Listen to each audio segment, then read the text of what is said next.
జై హో.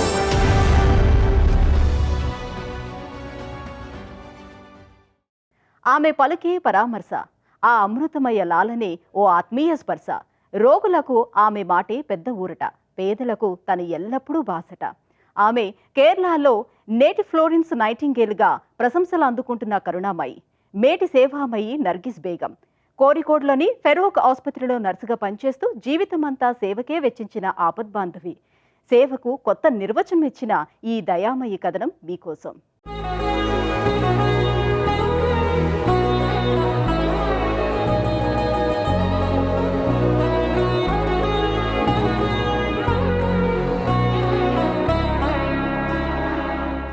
అందమైన ഒരു പ്രൈവറ്റ് ആശുപത്രിയിൽ 20 വർഷമായി. నేనిక్కడ 20 ఏళ్లుగా ఓ ప్రైవేట్ ఆసుపత్రిలో నర్సుగా పనిచేస్తున్నాను. బాల్యంలో ఎన్నో కష్టాలు కన్నీళ్లతో పెరిగాను. మా కుటుంబం దుర్భర దారిద్ర్యంలో మగ్గిపోయింది. మంచి బట్టలేసుకోవాలన్నా, ఆహారం తీసుకోవాలన్నా వీలు పడేది కాదు. కుటుంబ పోషణ భారం తీసుకున్న మా అమ్మకు బాల్యంలో సహకరించాను. నేను హోటళ్లకు కావలసిన మంచినీళ్ల క్యాన్లను స్వయంగా అందజేశాను. నీటి ఎద్దడి కాలంలో పర్వత ప్రాంతంలో నడుస్తూ నీళ్లు తెచ్చిన రోజులున్నాయి.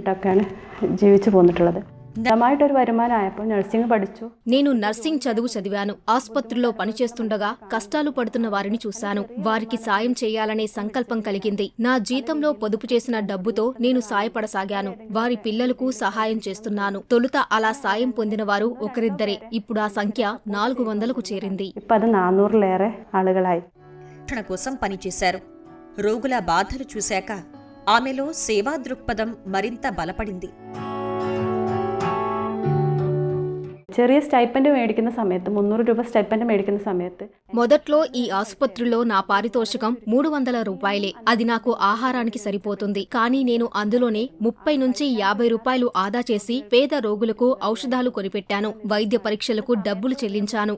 ఎవరూ లేని అనాథలకు అండగా ఉన్నాను. బాలికలు సురక్షితం కాని గృహాలలో ఉండటం చూసి బాధనిపించేది. അല്ലാതെ പെൺകുട്ടികളൊക്കെ നിൽക്കുന്നതൊക്കെ കാണുമ്പോൾ താമസിക്കുന്നതൊക്കെ കാണുമ്പോൾ അല്ലാതൊരു വേദന മുഖപുസ്തകത്തിലൂടെ ഫേസ്ബുക്കിലൂടെ నేను ఫలానా వారికి సేవ చెయ్యాలి, వారికి సాయం అందాలి అనుకుంటే సామాజిక మాధ్యమాల్లో సంబంధిత పోస్టులు పెడుతుంటాను. నా నిత్య జీవిత అనుభవాలు, నేను పడిన కష్టాలను ముఖపుస్తక మిత్రులతో పంచుకుంటాను. వారు సానుభూతితో స్పందిస్తూ నా సేవా కార్యక్రమాలకు చేయూతనిస్తున్నారు. కొందరు పేదలకు ఇంట్లో టాయిలెట్లు ఏర్పాటుకు, తలుపుల ఏర్పాటుకు సహకరిస్తున్నారు.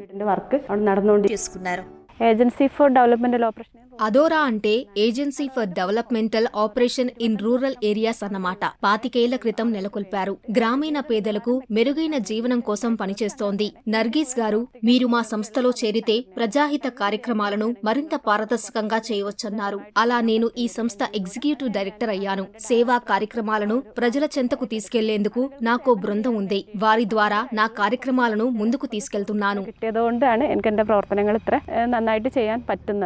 నర్గీస్ తన సేవా కార్యక్రమాలకు వేదికగా agency for the development operations in rural areas, సంక్షిప్తంగా అదోరా అనే స్వచ్ఛంద సంస్థకు ఎగ్జిక్యూటివ్ డైరెక్టర్గా వ్యవహరిస్తున్నారు.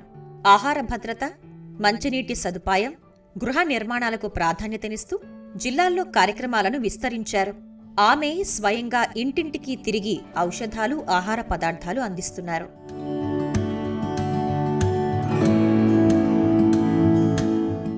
ഒരുപാട് മനുഷ്യർക്ക് വെള്ളം കിട്ടുന്ന രീതിയിൽ కాలనీలలో తాగునీటి ప్రాజెక్టుల ఏర్పాటు ద్వారా అత్యధికులకు మంచినీరందే ఏర్పాట్లు చేయాల్సి ఉంది. దీంతో పాటు దివ్యాంగులకు అవసరమైన పరికరాలను సమకూరుస్తున్నాం. అవసరమైన వారికి ఫర్నిచర్ అందించడం చేస్తున్నాం. ఉచితంగా దుస్తులు ఇచ్చేందుకు అదోరా స్వచ్ఛంద సంస్థ ఆధ్వర్యంలో ఏంజల్ స్టోర్స్ నెలకొల్పాం. బతుకుదెరువు కోసం చిరు వ్యాపారాలు చేసే వారికి సాయపడుతున్నాం.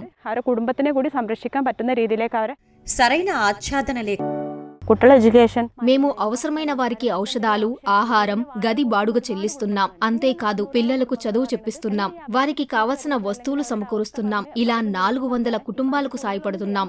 మన జీవిత కాలాన్ని ఇలాంటి మంచి పనులకు ఉపయోగించుకోవాలి. అనవసర జోక్యాలతో చికాకు తెప్పించకుండా పరస్పర ప్రేమతో, ఆప్యాయతతో ఓ స్వర్గాన్ని సృష్టిద్దాం. ఈ స్ఫూర్తితో ప్రతి ఒక్కరూ పనిచేయటానికి సిద్ధపడితేనే ఇది సాధ్యమవుతుంది. ఓరో మనుషులు మనసు వెచ్చ సాధిక్యం. కోయా ఆసుపత్రిలో నర్సుగా 2 దశాబ్దాల తన అద్భుత సేవా పయనంలో నర్గీస్కు అనేక ప్రశంసలొచ్చాయి, పురస్కారాలు లభించాయి.